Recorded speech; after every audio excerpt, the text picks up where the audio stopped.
What's up? Welcome to Kon Unmuted. I'm Kon. Today I decided to come on by myself, and for today's episode, I just wanted to talk about something that I have been struggling with for years. Something called imposter syndrome.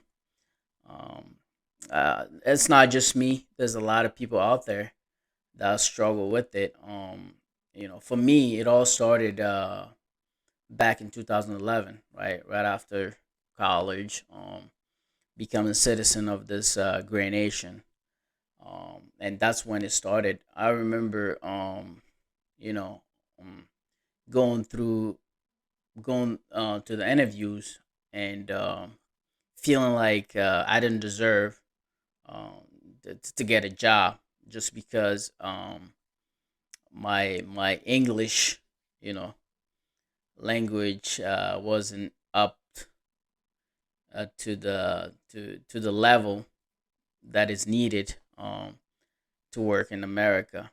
And I remember getting my first job and not really thinking that I deserved it, right? Because I felt like if me, who can't even speak the language, is getting this job, I mean, there's a lot of people out there, right, that graduated, probably maybe that had better GPAs than me, right? And that spoke English very well, and they didn't get that job, and I got that job, right? And I felt like I didn't deserve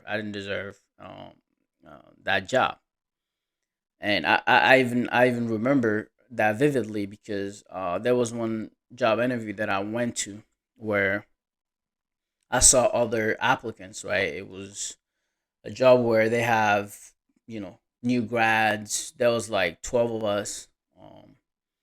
And I just looked at everyone that was there and I realized, you know, everyone was American.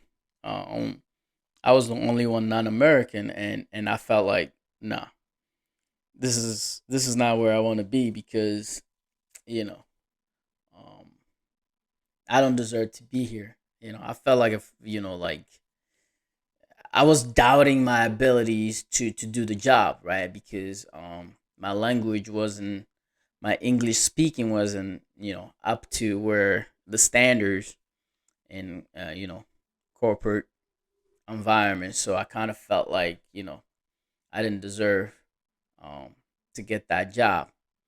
And I was right. I didn't get that job, so but no, but the thing wasn't because, I didn't get the job, but the thing was that every interview that I've been to, I felt that I didn't deserve to be there, right? I did everything that I needed to do to get the grades and graduate, right? I did that. That wasn't the problem. The problem was I just felt like, you know, I didn't have the ability.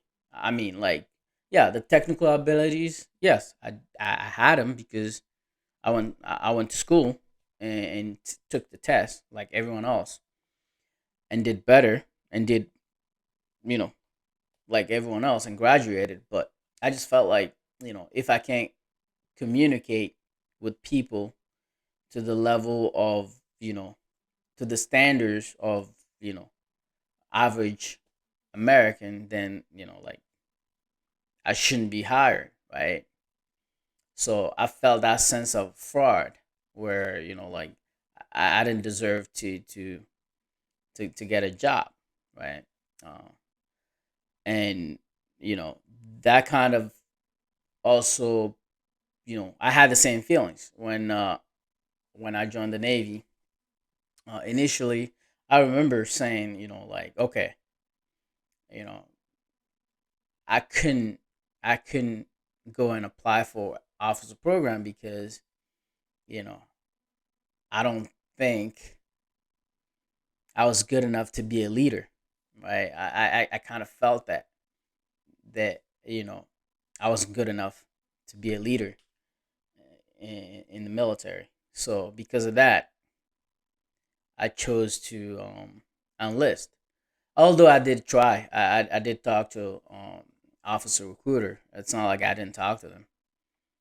I talked to them, and they told me, yeah, get your package in, and we'll work on it, right? But it's not a guarantee. And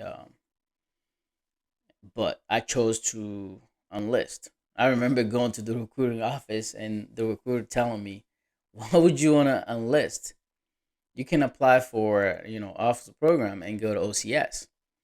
And I told the recruiter, "Yeah, I already talked to officer recruiters, and I didn't feel like they were excited, you know, of me becoming a leader, and so but being in the military was something that I always wanted to do. Uh, so I think this is fine. I want to enlist and do my part, right? So end up enlisting, going to Navy, doing the whole basic training, boot camp, Chicago. I mean Great Lakes, not Chicago, but yeah, I did all that. End up getting a great rate. There's a story behind that, but that's not for today. The way I end up getting that rate, I had to, yeah, it was tough. It was tough, but I'm not gonna talk about that today. But and while I was in the Navy, yeah, I remember struggling with it as well. I remember applying for uh, OCS twice as an enlisted. Um, I remember the first time when I applied, I just did it because you know I had to. I knew that there was no way I was getting selected. I applied for civil engineering corps, and I didn't believe that I was going to be selected. Looking back, I kind of felt bad for um, the officers that I asked to give me an appraisal letter of recommendations and stuff like that. So because feeling the way I was feeling like a fraud, doubting my abilities to be a leader, you know, it was unfair to go to them and ask them to put an effort and write me a letter of recommendation so that I can apply for OCS and not believing in myself. But I did it. I did it, and I remember the first time when I wasn't selected, came back, and my name was on the list. I didn't feel anything because you know I was already doubting my abilities anyway. And I remember, you know, when I was in the Navy, I could have done more. I could have done more to get better evals. I could have been involved more, but I also felt I always felt that it doesn't matter how much I do. It doesn't matter what my evaluations say about me. I just felt that I wasn't up to the task to be a leader and stuff like that. Well, it's funny. It's funny how like when you say that, people will probably judge me. They will say things about me, that I'm weak.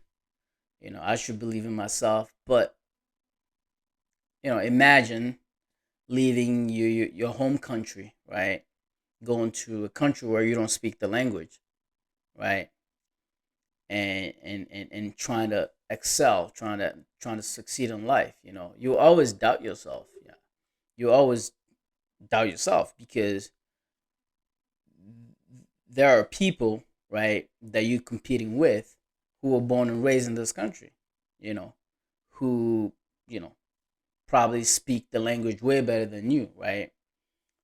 So you always feel like you don't deserve um, to be excellent, right? You won't believe that you won't believe in your abilities, and you always feel like a fraud, and that's true. That's just the mental aspect of it. Like it's undeniable. I know I'm not alone in this. I have met a lot of immigrants at school, in the Navy, civilian sector, and it's always that feeling when your boss asks you to present, right? And you feel like, okay, now I'm gonna go stand there and try to present something, and no one won't get me because I have an accent. I mean, maybe no one is even judging you, but it's just something that you are fighting with. It's an internal battle, right? Um, it's mental. It's mental. I'm not gonna lie. It has nothing to do with anybody, right? No one is stopping me. Back then, no one was stopping me to be who I want to be, right? But it was mental. It was mental that I always told myself that I wasn't up to the task. There were people way better qualified than me. Um, that um, I don't have the abilities required to be where I'm getting put or where I want to go, right? And kind of a lot of the time when you kind of feel like that, um, imposter syndrome, you self sabotage. That you do things to fail, just to show that you're really a fraud. So that's the thing about imposter syndrome. But another aspect of imposter syndrome that I want to talk about is, I don't think it's talked about a lot. All the books, all the research that I have done, I haven't seen anything that they talked about with regard to what my next uh, t- topic is gonna be about imposter syndrome.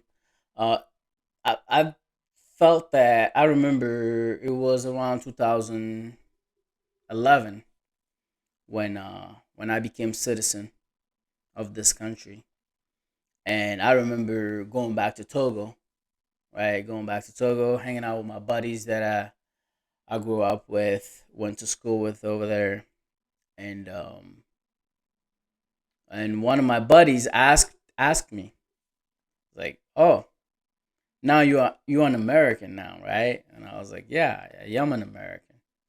He's like, "But nah, you not, man." I'm like, "What do you mean I'm not? I got a passport to prove it, and I have a certificate of citizenship to prove it." But they were like, "Nah, man, you are not a citizen. You are Togolese just like us."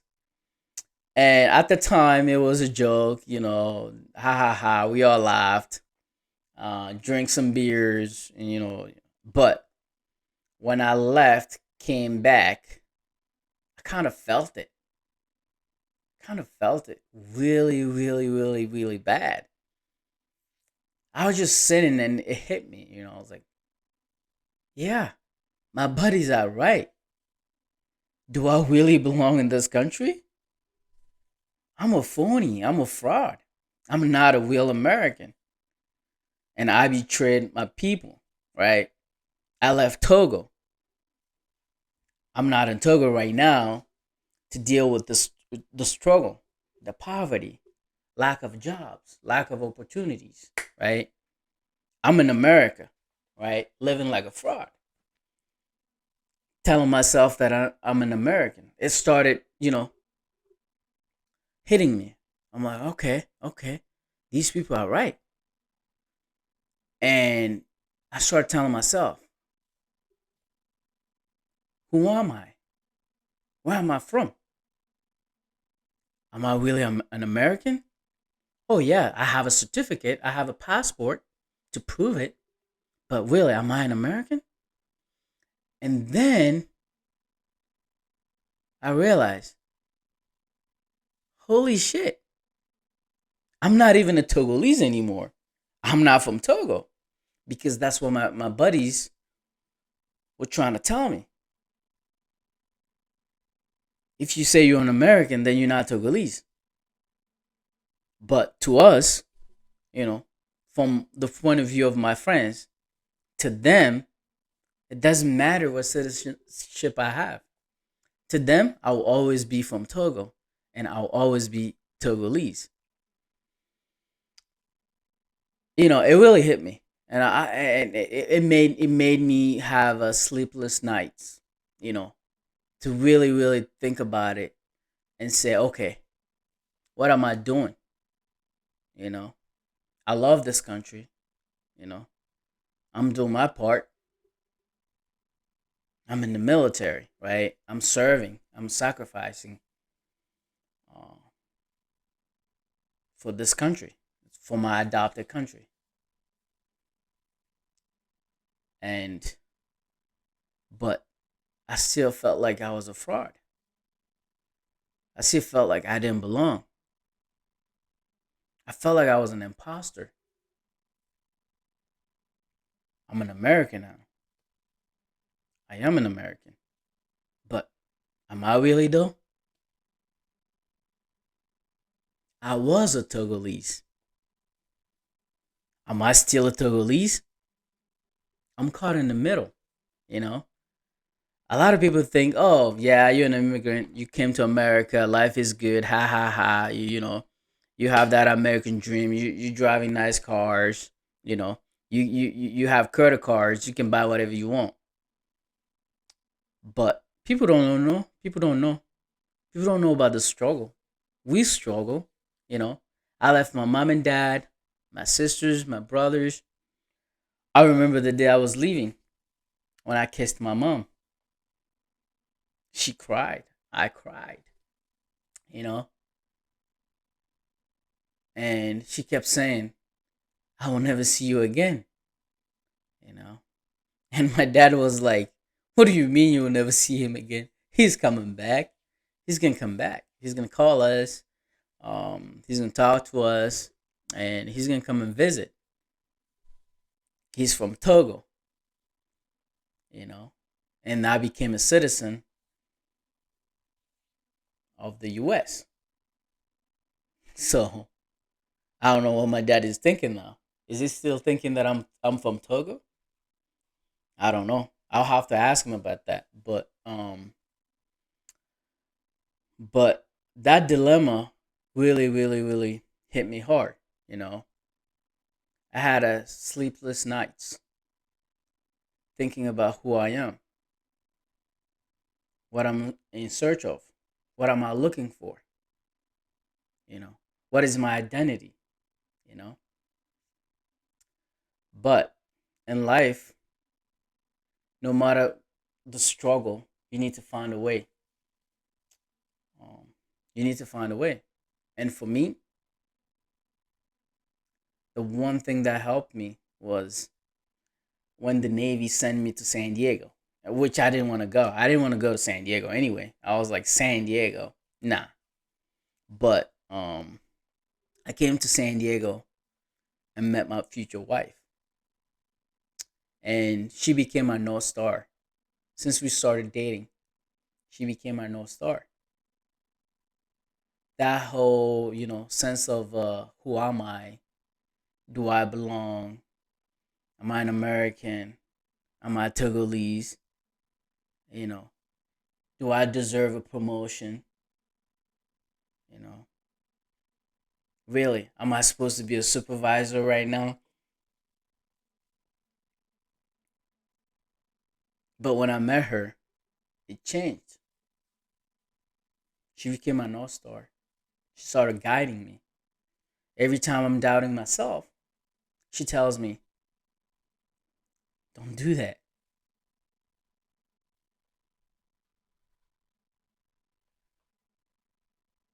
Don't do that.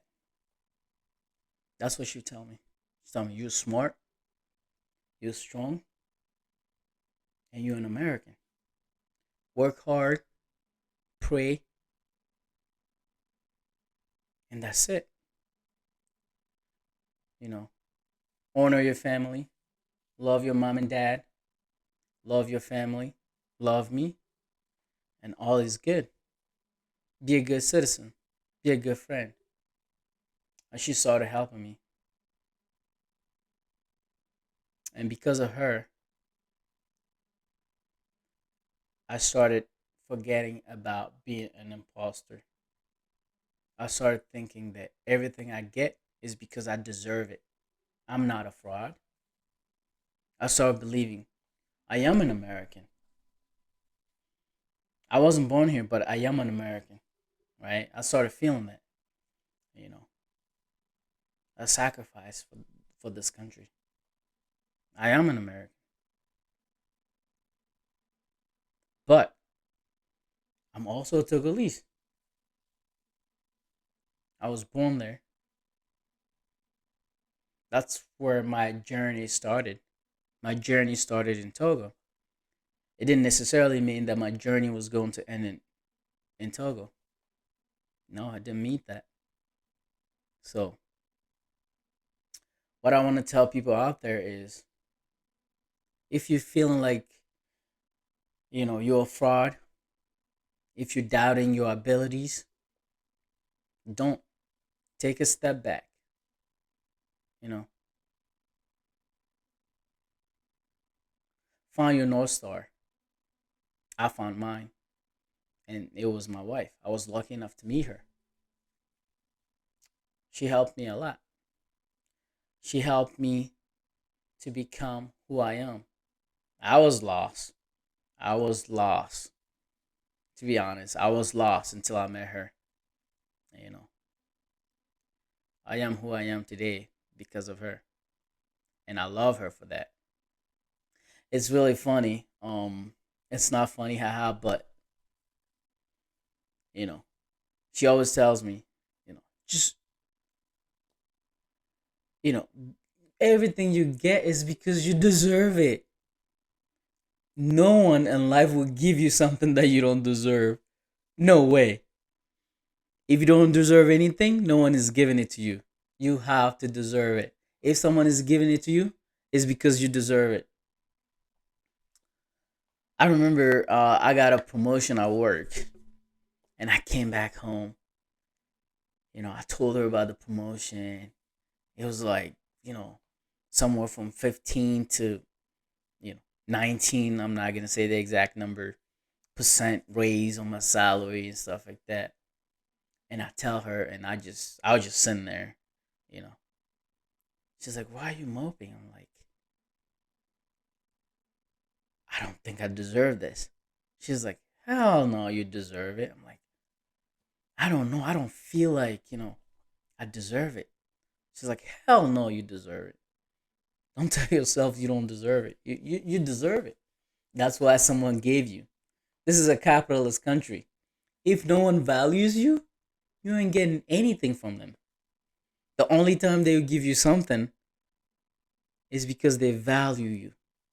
So be happy. Let's go celebrate." And that's what we did. We went out and celebrate. A lot of people don't know, but they feel it. A lot of people don't know. Imposter syndrome is real. People don't feel it, but it's for real.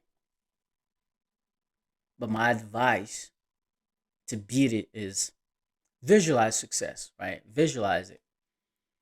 When you visualize your success and you get it, you know you deserve it. Just don't go and sit, and tell yourself that, and doubt yourself and tell yourself that you're a fraud. No, don't do that. Find your North Star. Be positive. It doesn't matter where you come from. It doesn't matter who you know. You know, um, imposter syndrome. A lot of people feel it, but they just don't realize it. I spent a lot of sleepless nights thinking about, am I a fraud? Do I deserve this? Who am I? Where am I from? I want to tell you guys, All you have to do is believe in yourself. Don't doubt yourself. Do not doubt yourself. Anything you get is because you deserve it. I can attest to that. So today, that's all I wanted to talk about. Imposter syndrome. Read about it. Google it, research it, understand it. It does happen. I seen it in me. It happened to me personally. I don't talk about my feelings a lot, but only my wife knows. But it happens to me. Even in school, when I get an A, I was questioned. I don't even speak the language. How did I get an A? Is the professor made a mistake? No, no. It's because I did good. I studied hard. I deserve the grade. So that was something that I wanted to share about, my life experience, something that I struggle with. I hope it will help people understand what imposter syndrome is and how to avoid it. Find your North Star. It's very important. It doesn't matter who that person is, it doesn't matter what it is. Find something. Find something to keep reminding you that you are great. You are not a fraud. Don't doubt your abilities. Whatever you get is because you deserve it. If you're a CEO, if you get promoted to CEO, you deserve it. If you get promoted to director, VP, whatever it is, you deserve it. This was my 2 cents on imposter syndrome, and I wanted to share my experience. Thank you. See you later.